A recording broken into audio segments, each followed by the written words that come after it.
Before nautical miles or beyond this 314 nautical miles. It means they are not confirmed yet. The location of the camp is not confirmed yet.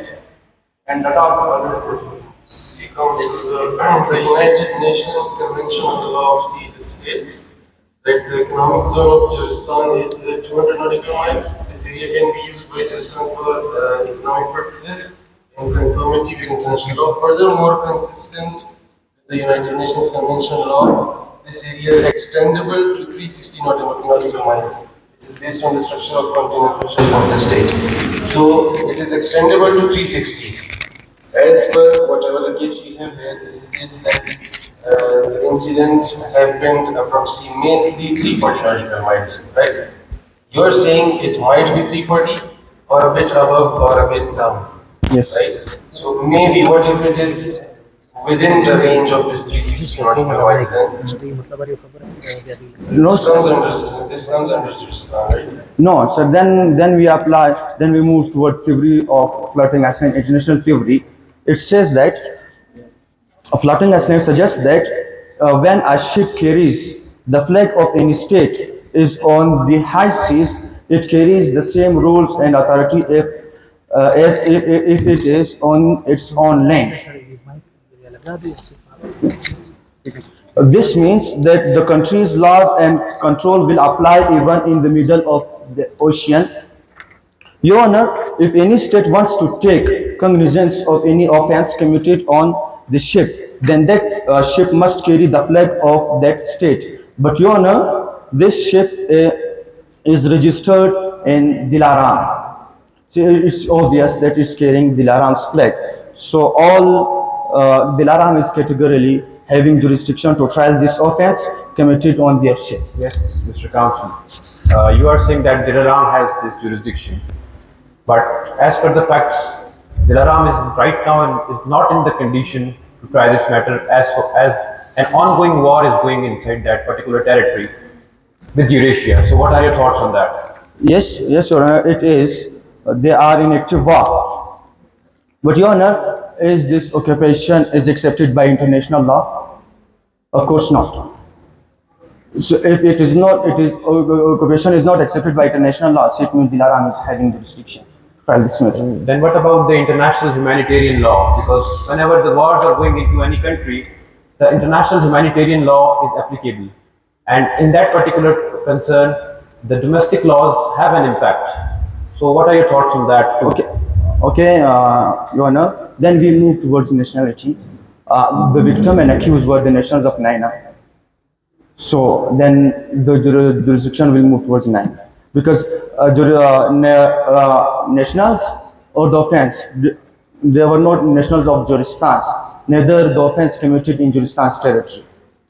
Because it is mentioned, it is still not confirmed that approximately or probably 314 nautical miles.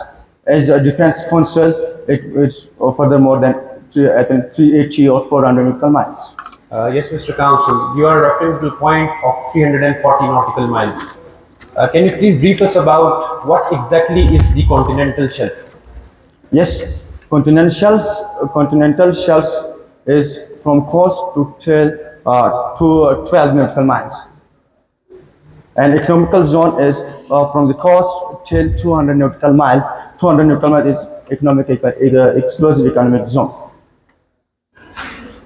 Correct. May I move towards the second question?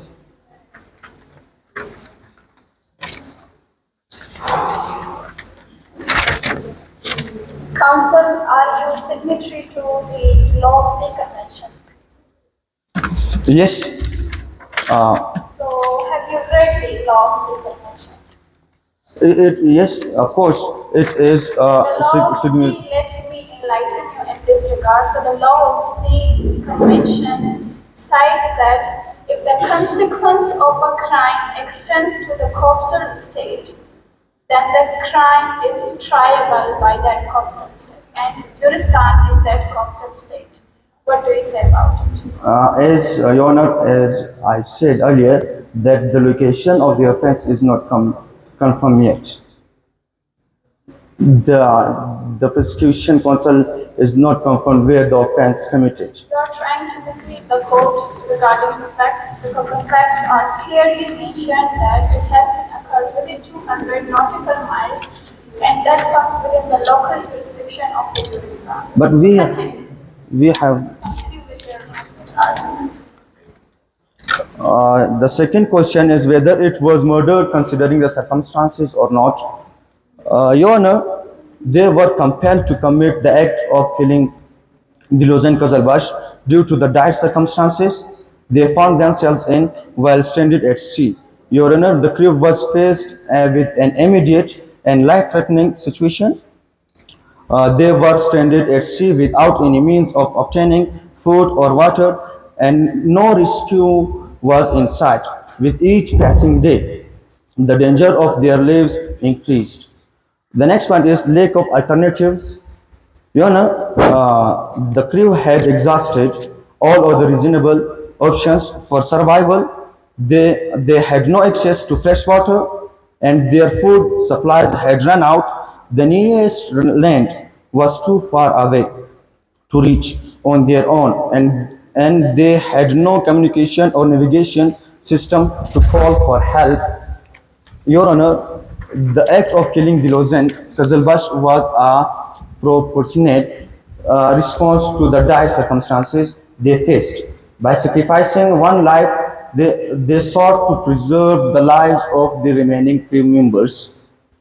Your Excellency, the crew genuinely believed that killing the Lausanne Kazalbash was necessary to survive because it was survival matter.